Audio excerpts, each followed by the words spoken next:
Where to start? Sage Sapien, From Karma to Dharma. I was actually just reading a little bit of it before you guys came to see what points I would like to highlight and impart for today. And I suppose the part that makes the most sense for me to share about today is about the chapter on the inner rebel and about what spirituality is for me and my journey. And the whole point of me writing this book is not necessarily to tell people exactly how they should find their own spiritual path, but it's a sharing so that people can then find their own way. It's like, this is how things happened for me. Maybe it happened for you that way, maybe it doesn't, and let's see. And even though our life stories are different, our background is different, we all share the common themes of wanting to grow and live a meaningful life. That's what I would imagine. So this is a chapter where I talk about the polarities of self and embracing my inner rebel. And my teacher talks a lot about the word rebel and about what it means to be a rebel. And when you are spiritual, or when you question the status quo and how things are, you naturally are a rebel. You have to be, because you don't want to conform to how things are. And just the fact that you're here means that there's a little bit that a part of you is a rebel. The fact that people who come to this bookstore, this is not like an ordinary bookshop. These people here have this other part of them that is a bit rebellious, that is looking for something a little bit different from the norm. Okay. Some people visualize the lifestyle of a yogi or spiritual teacher as one confined to monastic abstinence from all worldly cravings. Though the monastic orders of the world are valid paths, it is not how I envision the majority of the world awakening to a new path of spirituality. Some people need a lot of structure and are drawn to the strictness of rules to attain self-realization, while spirituality for me consists of a fluid ability to make choices without regret, to experience the richness of life in all its flavors without becoming addicted to pleasure and pain. When we don't do something because society tells us it is wrong, we deny ourselves from a place of fear. It may be a collective fear of addiction or pain or whatever the story may be, but the point is that the don't do this or else mentality is a fear paradigm. Unfortunately, that leads us down the path of emotional repression. I have met plenty of people who would rather live in the bounds of what is perceived as good than step one foot into the realm of the bad, for fear of what their parents may think, for fear of not belonging, or for fear of the unfamiliar. The fear list has so many variations, but in essence, it all boils down to everyone having the universal fear of rejection, the fear of the unknown, the fear of death, literally and figuratively. In the Yoga Sutras, which is this book that was written almost 2,000 years ago, it's kind of the yoga Bible, Patanjali, the author of the Yoga Sutras, talks about the 5 kleshas, which is a Sanskrit word for the roots of pain and suffering. And so the 5 kleshas are avidya, which is ignorance, asmita, which is ego, raga, which is attachments, devesa, which is aversions, and abhinivesha, which is the fear of death. Patanjali talks about how these are the 5 main things that causes pain and suffering. These are the roots, according to him. And so for me, the fear of dying has been most limiting in my spiritual evolution. And dying not only in like the physical sense that, oh, I'm afraid to fall off the cliff, like jump off a cliff. It's like, there's always, whenever there's a physiological response when you feel like your life is threatened. Not only that, but a fear of letting go of identity, of comfort, of an old sense of self.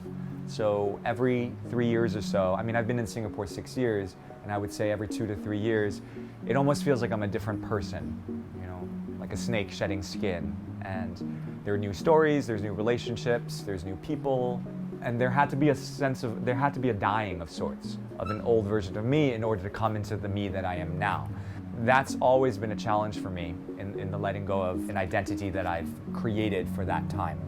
And something that has been interesting in writing this book was this conflict between being a queer person and also a spiritual person. And there's this dilemma with queerness, because it's an identity, and spirituality, which is really about transcending identity and moving beyond these labels and belief systems. Yes, I am a gay person, but also at the same time, I don't define myself only as that. And yes, I'm a yoga teacher, but I don't define myself just as a yoga teacher. I teach meditation. I'm also a son, I'm a brother, I'm a lover, I'm a partner, I'm a friend to different people. We have all these different labels. And how we define ourselves is something that we do in the heteronormative world. That's kind of how society teaches us to exist. It's like, who are you? Oh, I'm a mother of 3 kids, and I work at a school, whatever it is. And these are the labels that we give, which are really important, because when we label things, what happens is that we create, hey Mark, come in. When we label things, we're creating a sense of order and stability. It's the mind's way of categorizing and making sense of all the information that's coming in our internal and external environment. What happens when we overuse the mind is that we get trapped in the story of oh, I'm not good enough, or trapped in the story of the label and the identity. And so a lot of what I explore in the book is about how do we take the intelligence of the mind. For me, I'm very much in my mind most of the time, and then I have to find opportunities to exist in my body and to feel things and feel my emotions, and then using my mind to interpret my emotions. And how do we then have a balance of the two? I'm going back 9 pages. Should I? I'm not going to tell you what page it's on so that you don't look, you just listen. In astrology, my Uranus is in Sagittarius, which basically means that Uranus is the planet in charge of radical shifts and rebellion. And this alignment in my particular chart generates a vehement opposition in me towards obsolete and antiquated modes of being. Meaning that the way that I'm blueprinted and wired, according to astrology, is that I am very, I don't like being told what to do. And so growing up, it was always very difficult, because when my parents would say something, I would instantly challenge it. I would have a question to challenge it. So that made me a very troublesome child, but that's kind of how I'm wired. It's the way that my brain works, and it's kind of in my blueprint. Hey, how's it going? And so all throughout my childhood into high school, I constantly triggered my parents and pushed other people's buttons, including some teachers who were baffled by my deferential way of undermining their authority. I loved playing the opponent for kicks, maybe because I knew my teachers weren't allowed to physically beat me, and I developed a passion for eyebrow-raising questions in class, especially in English literature and American history, and I loved carrying the torch when it came to issues of justice or integrity, especially when it supported the underdog. And I think that for children especially, when at a young age, from 0 through 7, this is what a lot of recent psychological studies show, that we get a lot of these belief systems imprinted in us from ages 0 through 7. And so if if astrology says I'm this way, if all these different ancient models of knowing, of wisdom, say that I'm blueprinted and wired to be this way, to be very inquisitive and to question all the time, and then all of a sudden you have parents going, oh, no, you can't behave this way, stop, no, it forms self-doubt. This is something that has been following me, self-doubt and worry and fear and rejection. So I explore a lot of these themes, especially because my parents were refugees. They came from rural China when they didn't necessarily want to come to America or go to America, and they did it because if they didn't leave, they would have been killed. That already is like an emotional trauma that they carried, and that's kind of how they were informed in raising me and my siblings. There's this like story of my parents being rejected by this country, and that's happening on a macro level, so they're ejected out of the country, and then that kind of happens on a micro level, on a family level, how my parents then reject me as like a son. And so there's this pattern of rejection. And over the years, I think that I've come to a different realization of rejection and the benefits and gifts of rejection. Oftentimes we see rejection as a bad thing and we want to avoid rejection. We don't want to be rejected by lovers or future lovers or job offers. But I've been rejected constantly.